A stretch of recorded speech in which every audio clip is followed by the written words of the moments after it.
Alors bonjour pour cet épisode numéro 4.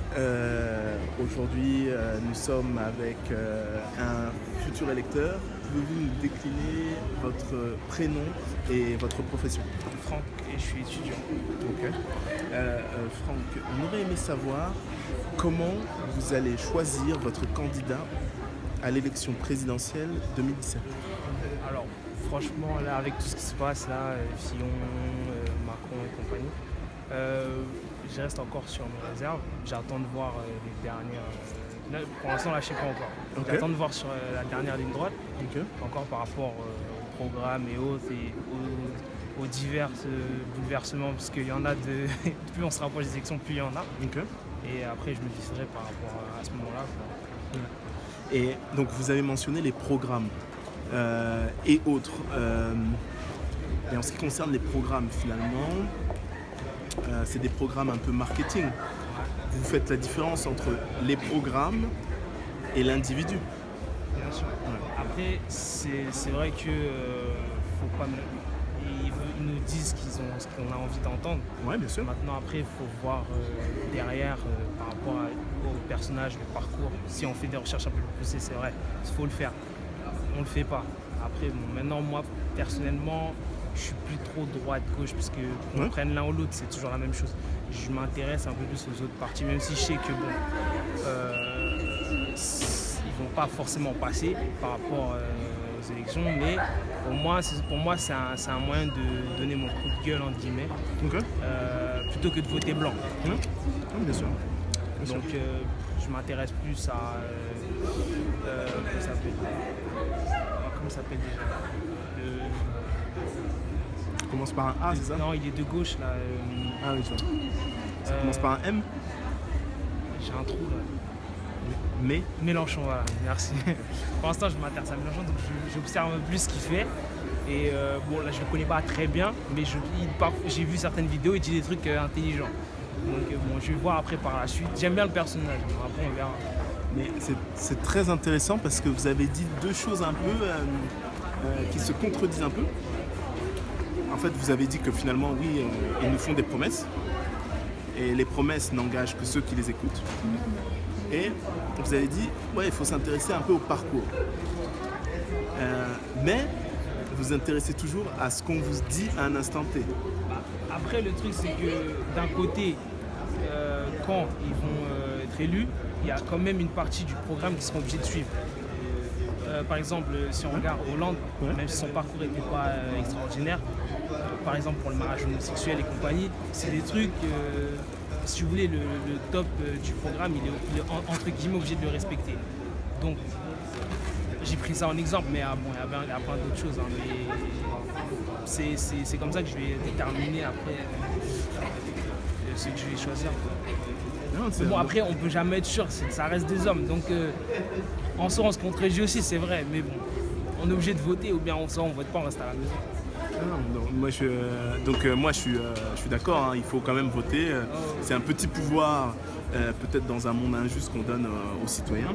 Il faut C'est vraiment l'utiliser. un pouvoir, c'est la question. Oui, voilà, donc c'est un petit pouvoir. Moi, bon, voilà. Mais c'est bien parce que il y a quand même un processus de réflexion. Après, vous avez mentionné Hollande. Quand même, on a à faire face à un soi-disant socialiste qui a fait une politique très libérale. Mais moi, personnellement, je dis, mais en fait, là, concrètement, c'est pas la gauche là, qui gouverne, enfin, c'est la droite, parce que franchement, toutes les politiques sociales, il est retiré pour avantager les sociétés, soi-disant pour pour ouvrir des emplois et compagnie, et ne pas faire en sorte que les riches. Je suis là, Edwige, je suis là. Que les riches partent vers dans d'autres pays, quoi. Donc je vais vous poser peut-être une dernière question. Donc au niveau du parcours, est-ce que vous vous êtes intéressé au parcours d'Hollande dans le passé? Et est-ce que vous êtes intéressé au parcours de Mélenchon que vous avez mentionné? Plus Mélenchon que Hollande, mais j'ai pas voté Hollande après ça. Et qu'est-ce que vous avez retenu du parcours de Mélenchon? Moi, je trouvais que c'était vraiment un changement par rapport à ce qu'on voyait. J'avais envie d'un changement. Après, est-ce que j'ai voté Mélenchon? Non, non. 3 petits points. Mais c'est vrai que je me suis un peu plus intéressé à ce qu'il disait par rapport au... Comme c'est vrai, je me contredis, mais il faut bien qu'on s'appuie déjà sur une base avant de voir plus loin.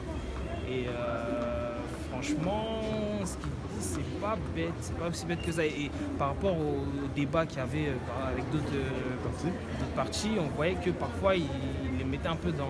Ouais, il est déstabilisé. Voilà. Mais en tout cas, merci en tout cas pour votre temps. Et bon, le dernier mot que j'aimerais dire quand même, c'est que le parcours, en fait, que ce soit de Mélenchon ou de Hollande, ne peut pas se résumer à ce qu'il a dit pendant une campagne. Non, je suis d'accord. Parce que bon, on est à Châtelet, quand quelqu'un drague une femme ou quand une femme drague un homme, il va lui dire des choses qui vont lui plaire. Et donc je pense que le parcours justement peut se définir en dehors de la campagne. En dehors. Après, si on a des moyens de les voir, par exemple, si par exemple c'est des gens qui sont au pouvoir, qui ont posé certains actes, on peut les voir. Après, par rapport à des gens comme Mélenchon, ça va être plus des choses sur lesquelles il s'est opposé ou sur lesquelles il s'est... Après, son parcours scolaire ou autre, ça, on s'en fout un peu, parce que c'est pas ça qui va faire un bon politicien. Mélenchon, ça fait quand même plus de 30 ans qu'il est dans la politique. Hein, non, je suis d'accord. C'est vrai que je l'ai connu mais il y a des hommes comme ça, comme... non, mais... Macron, l'autre là, je sais plus. Même Valls, ça fait plus de 30 ans, ils sont dans la politique. Ouais, c'est clair. On n'a pas vraiment une vision globale des politiciens, on a vraiment ceux qui sont médiatisés. On veut qu'ils soient médiatisés. Et chaque fois, c'est la dernière question. Et ne pensez-vous pas que c'est aussi le rôle du citoyen d'aller vers les candidats de l'invisible? Mais comment? C'est la question aussi. C'est une recherche aussi. Je pense que il y a des candidats qui sont consistants par rapport à leurs idéaux. C'est-à-dire que quand vous regardez leur parcours en dehors de la politique, c'est consistant avec ce qu'ils veulent représenter, qui se présentent aux élections. Certains d'entre eux ont 500 signatures, mais au final, bien sûr, ils n'ont pas de visibilité. Non, mais moi je suis tout à fait d'accord. Mais après, je pense que ça c'est valable pour, entre guillemets, les personnes qui ont un certain niveau d'études, entre guillemets. C'est-à-dire que je critique pas les autres, hein, mais par exemple, une personne par exemple qui n'a pas un certain niveau d'études lambda, ne va pas forcément s'intéresser au parcours ou autre. Là, pour moi, je le dis parce que c'est vrai que par rapport au cours que je suis, on nous demande de voir plus loin et tout. C'est ça qui a fait, c'est ce qui a fait que maintenant je m'intéresse. Avant, je ne m'intéressais pas concrètement. Donc voilà, je ne vais pas mentir, mais c'est par rapport justement à mon parcours scolaire, à ce que j'ai étudié, que maintenant, c'est vrai que j'ai une autre vision de la politique. Sinon, avant, c'était vraiment ce que je voyais à la télé. Bon, maintenant, avec le développement des médias, on a d'autres moyens d'observer, entre guillemets, ce que font les politiciens avec une vidéo X, une vidéo Z, mais bon, ça reste encore... Est-ce que, là c'est vraiment la dernière, est-ce que vous savez combien de candidats se présentent aujourd'hui à l'élection présidentielle? Environ. Franchement...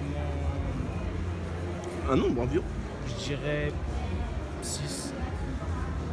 On a plus de 60. Ok, Non, c'était juste pour le mot de la fin. Mais en tout cas, merci pour votre... merci.